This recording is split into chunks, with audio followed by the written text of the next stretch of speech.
Hello everyone, আসসালামু আলাইকুম। আপনারা সবাই কেমন আছেন? আমি আলহামদুলিল্লাহ অনেক ভালো আছি।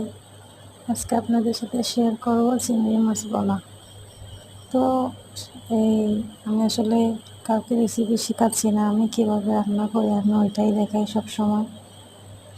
আমি প্রথমে তেল দিয়ে তারপর চিংড়ি মাছগুলো ভেজে ফেললাম।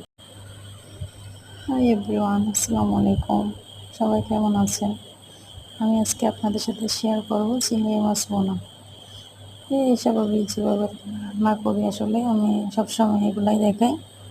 প্রথমে তেল দিয়ে চিংড়ি মাছগুলো ভেজে ফেললাম, ভেজে তুলে তারপরে পেঁয়াজ, আদা, রসুন বাটা, মরিচ, মশলা সবগুলো দিয়ে বারবার আমি ভালো করে কষাই ফেলবো।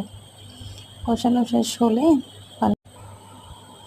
এই পেঁয়াজ বাটা, আদা রসুন বাটা, তারপর মরিচ মশলা, গরম মশলা সব দিয়ে একটু ভালো করে কষিয়ে ফেলছি।